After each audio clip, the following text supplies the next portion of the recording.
gente está num cenário de evolução, logicamente ainda acho que muito longe do que qualquer consumidor espere, mas a gente vem crescendo, vem evoluindo em vários aspectos, até porque acho que por conta do próprio movimento do consumidor em si, né? O consumidor hoje está mais consciente, ele está reclamando mais, ele está exigindo mais, ele tem mais canais para manifestar a insatisfação dele, e isso pressiona as empresas a mudarem o seu jeito de ser, a forma como sempre fizeram.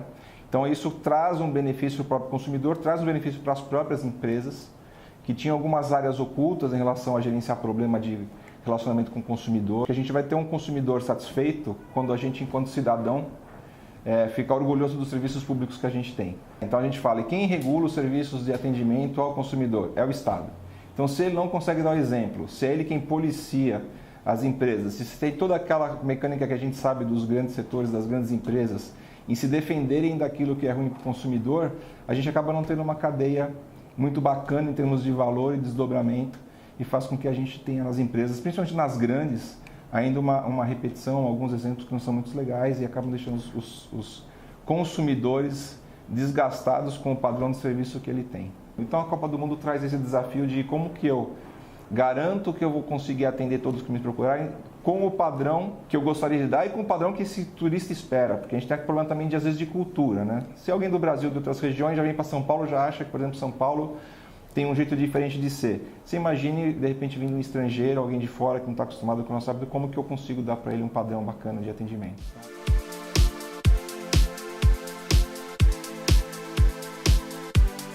O primeiro ponto é a gente se dimensionar corretamente. E isso não é fácil porque a gente não tem histórico de eventos de um porte de Copa do Mundo, como a gente não tem eventos de um porte de uma Olimpíada que vai ser 2016.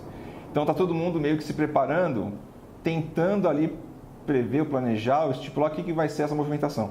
Tem muita gente, talvez tenha até um efeito negativo para os seus negócios. Então o que a gente vai ter? A gente vai ter algumas áreas demandantes, talvez setor turismo naturalmente, os entornos dos estádios, as regiões que vão ter mais fluxo de estrangeiro, aeroportos com certeza, mas se preparar em ter tanto o problema da língua, eu saber me comunicar e eu ter gente predisposta em quantidade suficiente para atender a possível demanda que vem. Não acho que é isso que vai causar algum tipo de prejuízo ou de estrago à imagem do Brasil e tudo mais.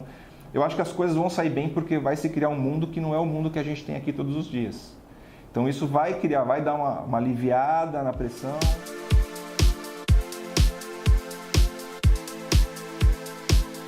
Quanto mais informação você tiver que te permita entender quantas pessoas podem vir até mim, até o meu negócio, o que elas podem estar procurando da mim, o que eu posso ofertar e como que eu vou atrair, acho que a resposta dessas perguntas é que vão fazer você tentar ter uma equipe, um serviço e todo um padrão adequado para o tipo de evento, porque a gente fala assim, o pessoal vem com expectativa de um evento mundial, não é um evento brasileiro, onde você tem histórico de já ter passado por vários países.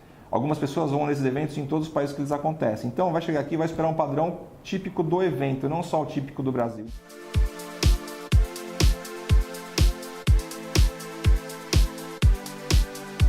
Um contact center ele é feito basicamente pela tua capacidade de planejar o quantas pessoas você vai atender por dia, quanto tempo essas pessoas vão ficar esperando. Então assim, já existe uma mecânica dentro dos contact centers que a gente fala que chega a ser meio elástica, que é hora eu preciso ampliar minha equipe, porque eu tenho uma demanda que vai aumentar, hora eu tenho que reduzir a equipe, porque minha demanda vai reduzir.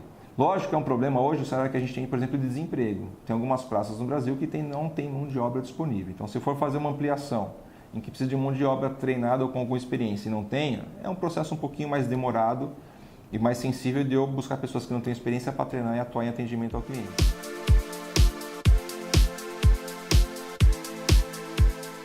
Vai em centrais de atendimento e a gente percebe uma aspereza em certas reclamações que não seria a mesma aspereza de outros tempos. Então, as pessoas estão mais impacientes, já estão meio que tratando algumas situações descrentes da resolução. Então, quando eu estou descrente da resolução, eu já entro com uma abordagem agressiva. Então, existe essa agressividade hoje em alguns lugares, a gente percebe com o consumidor e a gente percebe com a população. Se as empresas não melhorarem o seu atendimento ou não mostrarem boa vontade nisso, esses problemas a gente sempre vai ter. Quando a empresa mostra interesse em resolver, boa vontade em resolver, todo cliente dá o seu crédito para a empresa fazer e vai esperar lá fazer. O máximo que eu consegui hoje na minha relação comercial é o mínimo que eu quero amanhã. Então, se hoje você me deu um atendimento de alto padrão, com 2 pessoas me atendendo, com toda a atenção do mundo, não esperei nada, Se eu voltar lá amanhã, eu quero ter, no mínimo, a mesma coisa. E a gente está vendo que eles não vão fazer isso, eles vão criar um cenário de momento.